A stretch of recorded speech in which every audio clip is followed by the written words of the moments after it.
Hello বন্ধুরা, আশা করি সকলে ভালো আছেন। আমার এই ছোট্ট রান্নাঘরকে সকলকে স্বাগত। আমি আজকে একটা নতুন ধরনের রেসিপি নিয়ে এসে হাজির হয়েছি।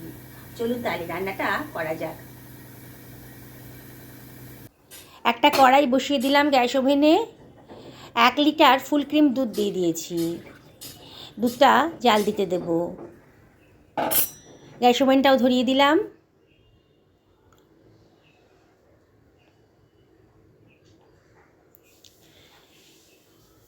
একটু নাড়াচাড়া করে দিচ্ছি দুধটাকে, নাহলে দুধটা অনেক সময় কড়াইয়ের তলায় লেগে যেতে পারে।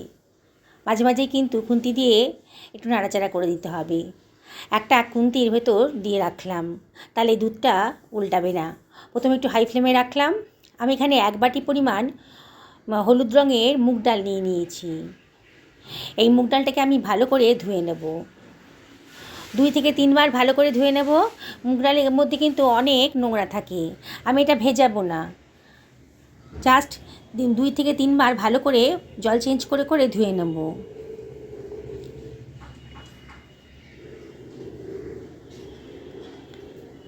দেখুন জলটা কতটা নোংরা। এবার ডালের জলটা একেবারে ঝরিয়ে নিয়েছি, নিয়ে একটা থালার মধ্যে ছড়িয়ে দিচ্ছি।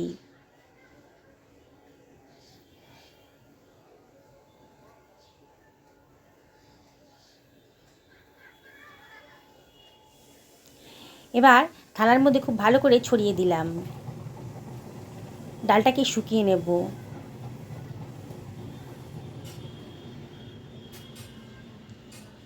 ফ্যানের তলায় মিনিট 5-6 রাখলে পরেই কিন্তু ডালটা বেশ শুকিয়ে যাবে।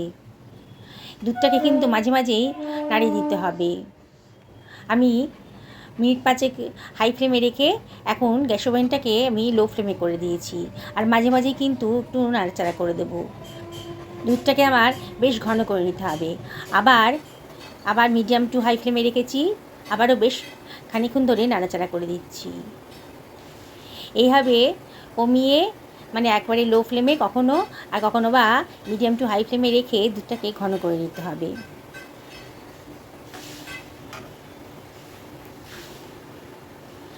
আমি 1 বাটি পরিমাণ চিনি নিয়ে নিয়েছি।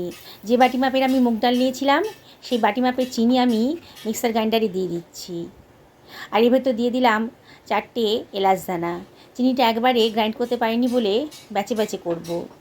প্রথমবার হয়ে গেল, বাকি চিনিটাও আমি একইভাবে গ্রাইন্ড করে নেব।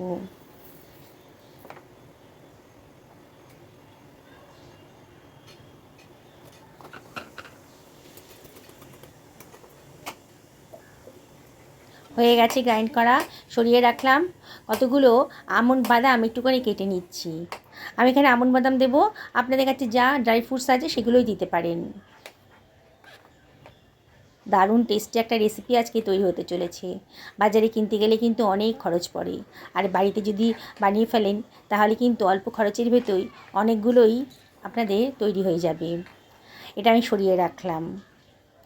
দুধটাকে আবারও মাঝে মাঝে কিন্তু একটু নাড়াচাড়া করে দিতে হবে। এবার পাশের ওভেনে দুধের বাটিটা ট্রান্সফার করে দিলাম, দুধের কড়াইটা আর কি। আর এই ওভেনে আমি একটা কড়াই বসিয়ে দিয়েছি। পাশের ওভেনটাও ধরিয়ে দিলাম। দুধটা আরও ঘন করতে হবে। এই কড়াইটা বেশ গরম হয়ে গেছে। এবারে আমি এর ভেতর দিয়ে দিচ্ছি মুগ ডালটা। দেখুন মুগ ডালটা কিন্তু মিনিট 5-6 মধ্যে ফ্যানের তলায় রেখেছিলাম তো বেশ শুকিয়ে গেছে। পুরো মুগ ডালটাই আমি কড়াইয়ের মধ্যে দিয়ে দিলাম। আমি কিন্তু এখানে কোনো তেল বা ঘি দিইনি, আমি শুকনো অবস্থাতেই কড়াইয়ের ভেতর দিয়েছি। আর এটাকে আমি বেশ নাড়াচাড়া করে মুগ ডালটা ভেজে নিচ্ছি। গ্যাসের ফ্লেমটা মিডিয়াম টু হাইতে রেখেছি। অনবরত নাড়াচাড়া করে মুগ ডালটাকে ভালো করে ভেজে নিতে হবে।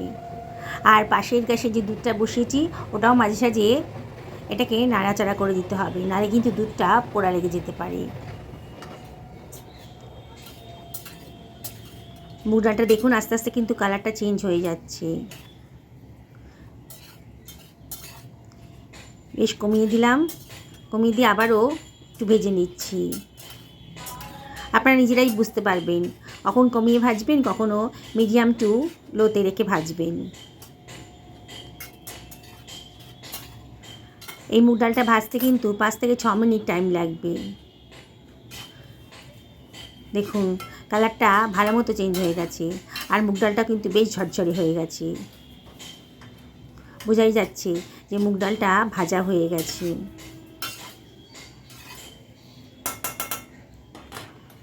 এবার এটাকে আমি সরিয়ে রাখছি। একটা থালার উপর ঢেলে দিলাম। এটাকে ঠান্ডা করে নেবো। মিক্সার গ্রাইন্ডারে দেবো তো ঠান্ডা করেই দিতে হবে। একটু ফ্যানের তলায় রাখলে পরেই এটা ঠান্ডা হয়ে যাবে।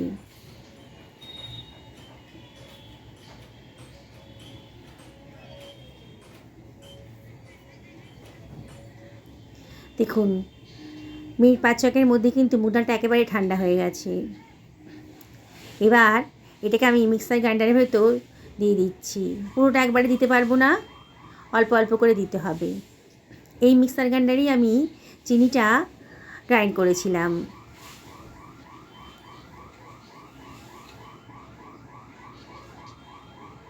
দেখুন কি সুন্দর একেবারে পাউডারের মতন হয়ে গেছে।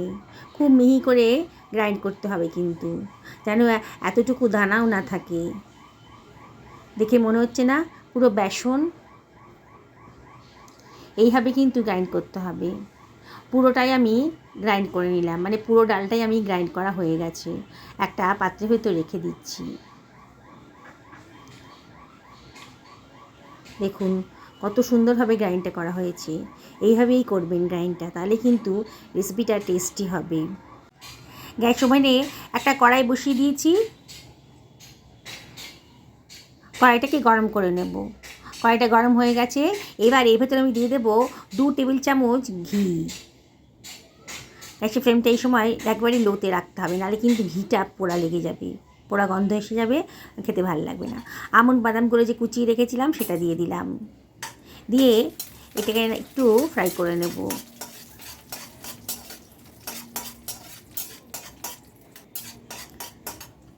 মিনিট খানিক ফ্রাই করার পরেই আমি এর ভেতর দিয়ে দিচ্ছি গ্রাইন্ড করে রাখা ডালটা। পুরো ডালটাই আমি কড়াইতে দিয়ে দিলাম।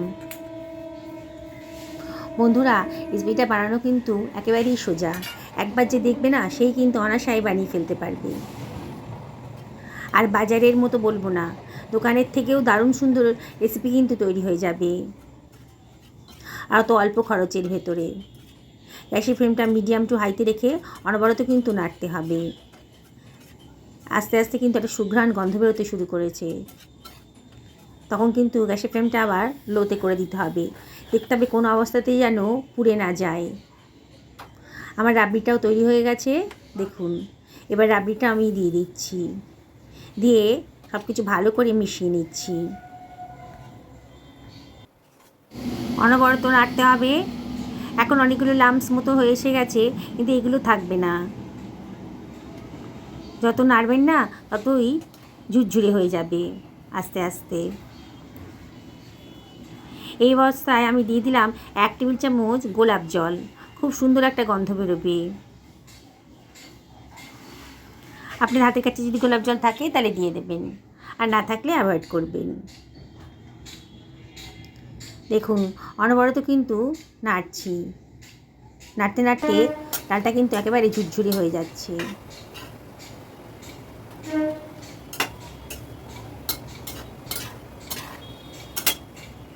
ডালটা কিন্তু একেবারে ঝুরঝুরে হয়ে গেছে।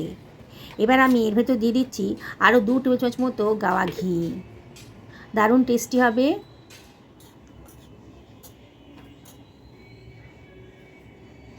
মোট 4 টেবিল চামচ মতো গাওয়া ঘি আমি এখানে দিলাম। আগে 2 টেবিল চামচ মতো দিয়েছিলাম, আর এখন 2 টেবিল চামচ মতো দিলাম। সব কিছু ভালো করে মিশিয়ে নিচ্ছি। হয়ে গেছে। এবার গ্যাসের ফ্লেমটা অফ করে আমি কিচেন টপের ওপর কড়াইটাকে নিয়ে এলাম। একটু নাড়াচাড়া করে দিচ্ছি যাতে ঠান্ডা হয়ে যায়। খুব বেশি ঠান্ডা করতে পারবো না, অল্প একটু গরম গরম আছে যে অবস্থা, মানে হাত দিতে পারছি। দেখুন হাত দিলে কিন্তু ঝুরঝুরে হয়ে যাচ্ছে। এই অবস্থায় আমি দিয়ে দিচ্ছি গ্রাইন্ড করে রাখা চিনিটা। পুরোটাই দিয়ে দেব। গরম অবস্থায় দিতে হবে, তাহলে একটু ময়েশ্চার মতো হবে, তো তাহলে বাইন্ডিংটা খুব সুন্দরভাবে হয়ে যাবে। তাই ডালটা যখন একটু গরম থাকবে তখন সেই অবস্থাতেই চিনিটা দিয়ে দেবেন।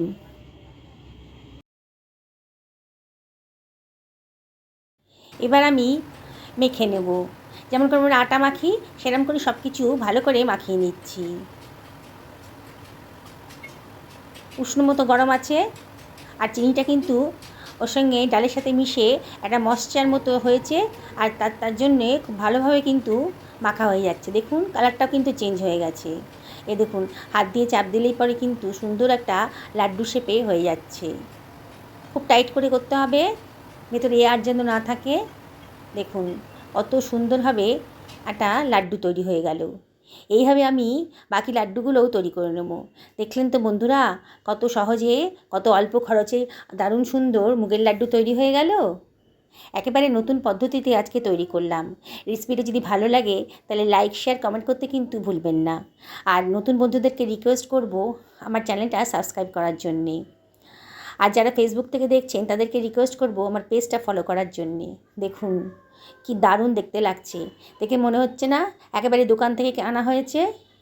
কাউকে বিশ্বাসই করাতে পারবেন না যেটা আপনি বাড়িতে বানিয়ে ফেলেছেন। একেবারে দোকানের মতো হয়েছে।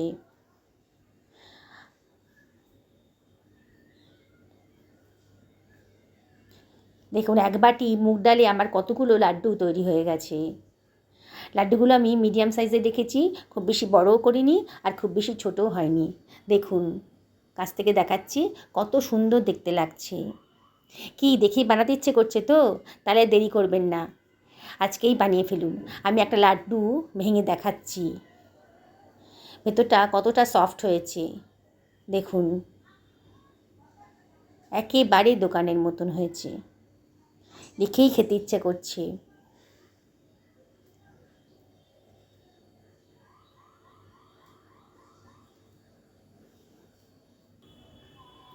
বন্ধুরা রেসিপিটা যদি ভালো লাগে তাহলে বাড়ির জন্যে বানান, নিজেও খান, পরিবারের সকলকে খাওয়ান।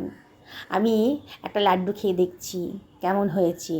সত্যি বলছি দারুণ খেতে লাগছে, দারুণ। সকলে ভালো থাকুন এই কামনা করে ভিডিওটা এখানে শেষ করলাম।